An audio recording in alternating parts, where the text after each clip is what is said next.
সামনে কার্টুন করা এসিটি ওয়ালটন ব্র্যান্ডের 1.5 টনের ডায়মন্ড সিরিজের ইনভার্টার এসি। ফটাফট এসিটি আমরা আনবক্সিং করে নিচ্ছি। আনবক্সিং করার পর ইনডোর ইউনিটের যে লুক দেখতে পাচ্ছেন, হোয়াইট ইনডোরে কুলিং কয়েলে গোল্ডেন কালার যে ফিন্স সেটা ইউজ করা হয়েছে।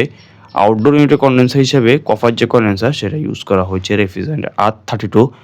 ইনডোর পর্যায়ক্রমে সেটিং করে নিব, তারপর আউটডোর সেটিংয়ে আউটডোর সিটিংয়ের যে কাজ সেটা আমরা করে নিব। আউটডোর প্রান্তে সার্ভিস যে ফাইবারে সুন্দর করে কানেকশন করে নিয়েছি। সার্ভিস পাইপ কানেকশন করা হয়ে গেলে পর্যায়ক্রমে ভ্যাকুয়ামের যে কাজ সেটা আমরা শেষ করে নিচ্ছি।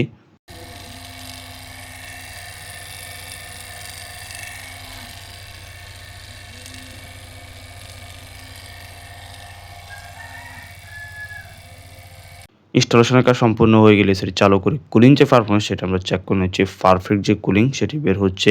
এসিটি ইনস্টলেশন করা হয়ে গেলে আরেকটি এসি ইনস্টলেশনের কাজে যাওয়া হয়েছে। এটা ওয়ালটন ব্র্যান্ডের 1.5 টনের ডায়মন্ড সিরিজের ইনভার্টার এসি। ইনভার্টারের যে কেসিং সেটা আমরা খুলে নিয়েছি। কুলিং কয়েলের যে কন্ডিশন দেখতে পাচ্ছেন, গোল্ডেন কালার যে ফিন্স সেটা ইউজ করা হয়েছে। এটার 5 যে কানেকশন সেটা ইনডোরের মধ্যখানে হবে, এই কারণে কেসিং যেটা সেটা আমরা খুলে নিয়েছি। সার্ভিস যে 5 সেটা টেনে নিয়েছি, সুন্দর করে কানেকশন করে আউটডোর সাইডে গিয়ে সেটা সুন্দর করে ইনস্টল করে নিব।